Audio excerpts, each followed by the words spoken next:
Pukul 13 waktu Indonesia Barat. Radio Republik Indonesia Palembang dengan Warta Berita. BPBD Sumatera Selatan mengerahkan 5 helikopter untuk mengatasi kebakaran hutan dan lahan di wilayah Oki dan Pali. Pengadilan Negeri Kelas 1A khusus Palembang menggelar sidang lanjutan sengketa hubungan industrial antara mantan karyawan dan perusahaan.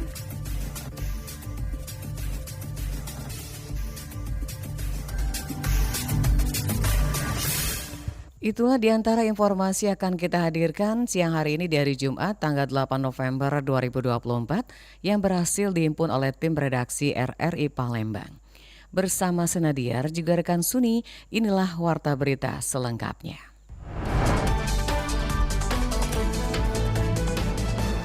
Pendengar, BPBD Sumatera Selatan mengerahkan 5 helikopter untuk mengatasi kebakaran hutan dan lahan di wilayah Oki dan juga daerah Pali yang ada di Sumatera Selatan. Kebakaran hutan dan lahan masih terjadi di sejumlah wilayah di Sumatera Selatan. Meskipun telah memasuki musim penghujan, kebakaran lahan ini terjadi di wilayah Ogan Komering Ilir dan Pali. Untuk mengatasi situasi tersebut, Badan Penanggulangan Bencana Daerah atau BPBD Sumatera Selatan melakukan pemadaman melalui jalur udara dengan menggunakan helikopter waterbombing. Kepala Bidang Penanganan Darurat BPBD Sumatera Selatan, Sudirman menjelaskan bahwa pihaknya telah mengerahkan 5 helikopter untuk upaya pemadaman di wilayah Oki dan Pali. 3 helikopter dikerahkan di Oki, sementara 2 lainnya dikerahkan di Pali. Hingga tadi malam, operasi pemadaman telah berhasil memadamkan api di 2 wilayah tersebut yang dibantu oleh hujan sore hingga malam tadi. Jadi ini informasi, ada 3 titik, tapi kemarin kita ada 2 titik di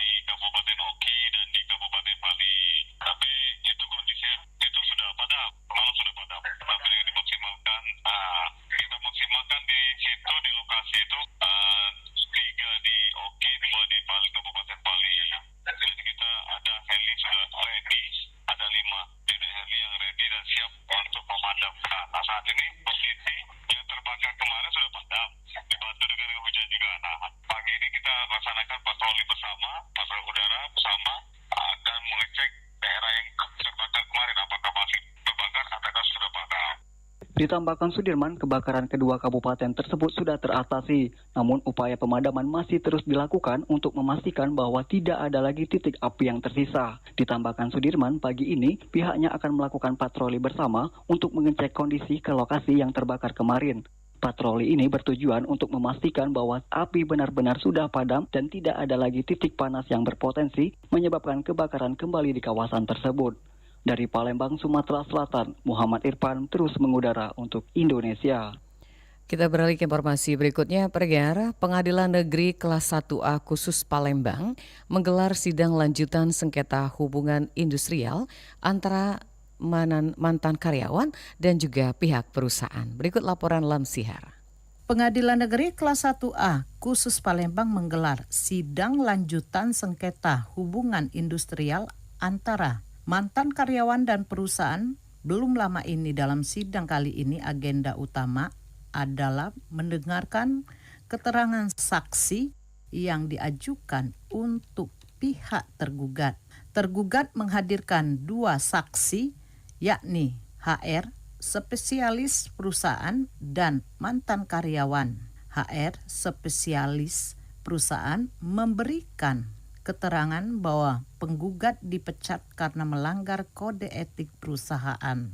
Kuasa hukum tergugat, Theodora, menilai keterangan saksi sudah sesuai dengan fakta yang terjadi di lapangan. Pernyataan saksi telah mencerminkan kronologi yang tepat mengenai pemecatan penggugat. Ya, kita tunggu proses persidangan aja, Pak. Dalam kemudian kita tunggu putusan hakim. Itu tadi keterangan ini saksi tadi gimana? Ya, keterangan saksi itu sesuai dengan fakta hukum yang terjadi.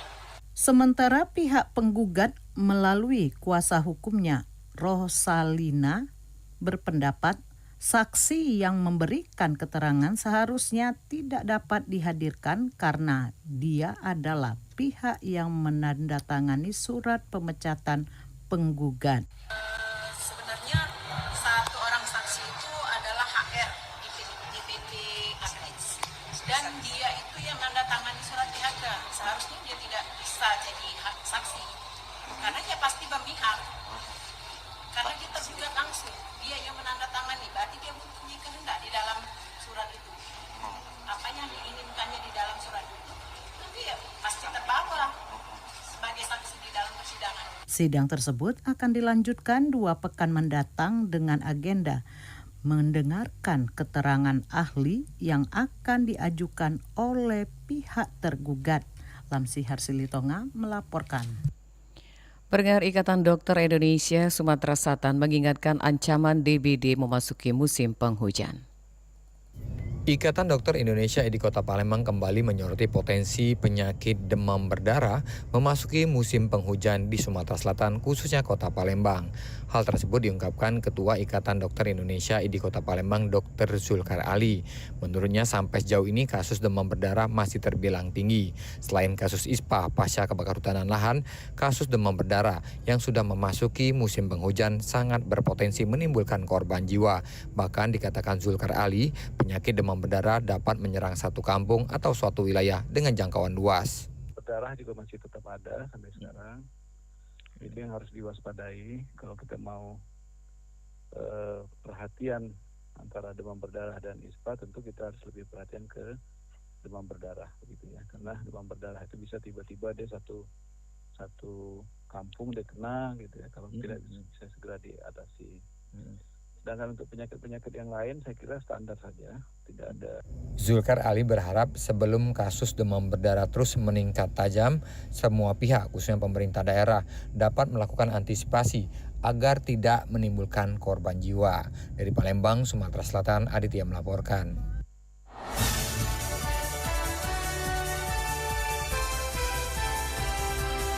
Warta Berita Radio Republik Indonesia Palembang.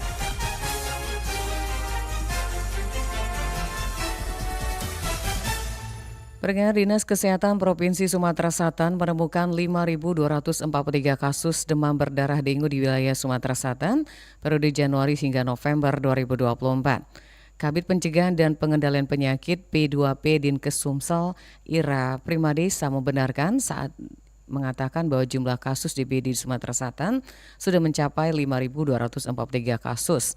Tetapi angka ini menjadi lebih tinggi jika dibandingkan jumlah kasus DBD pada periode yang sama di tahun 2023.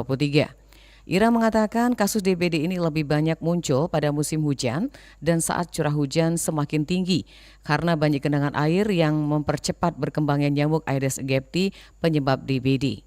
Dalam menanggulangi kasus DBD, Dinkes Sumatera Selatan melakukan pemberantasan dan penanggulangan DBD. Salah satunya dengan kegiatan pemberantasan sarang nyamuk atau dengan singkat dengan PSN yang sudah gencar dilakukan di beberapa kabupaten dan kota di Sumatera Selatan. Pendengar, kita beralih ke informasi berikutnya. Satu rumah warga di daerah Muara Enim rusak parah akibat angin kencang yang terjadi pada tanggal 6 November yang lalu. Satu rumah warga desa Lubuk Ampelas, Kabupaten Muara Enim, Sumatera Selatan rusak berat akibat ditiup angin kencang pada Rabu 6 November pukul 21 waktu Indonesia Barat.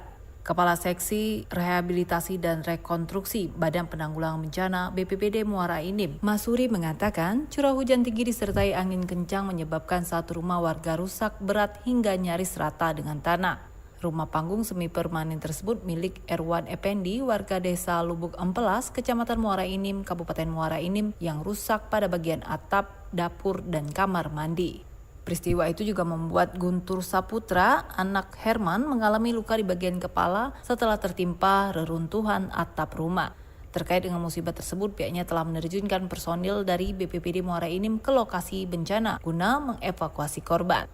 Personil di lapangan bersama warga sekitar turut membantu mengatasi puing-puing reruntuhan agar rumah korban kembali layak ditempati. Yang rumah yang belum bisa ditempati, informasi terakhir ada satu rumah karena atapnya terlepas. Dan itu juga sudah kita laporkan ke pimpinan tertinggi di Kabupaten Muara Enim. Mungkin nanti akan ada keputusan tentang langkah selanjutnya. Selain itu, BPBD Muara Enim juga menghimbau agar masyarakat tetap mewaspadai potensi bencana banjir dan tanah longsor, serta pohon tumbang saat beraktivitas dalam kondisi cuaca ekstrim guna mengantisipasi korban jiwa.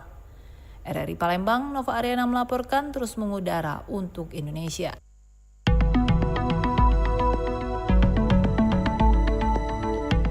Pendengar, informasi tadi mengakhiri Warta Berita siang hari ini.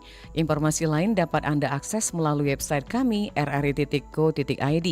Dan kami juga membuka ruang aspirasi bagi Anda untuk menyampaikan sejumlah persoalan dan peristiwa yang berada di sekitar Anda melalui line WhatsApp di 0821 7927 9090. Mewakili pekerja yang bertugas, saya Nadia bersama rekan Suni mengucapkan terima kasih atas perhatian Anda.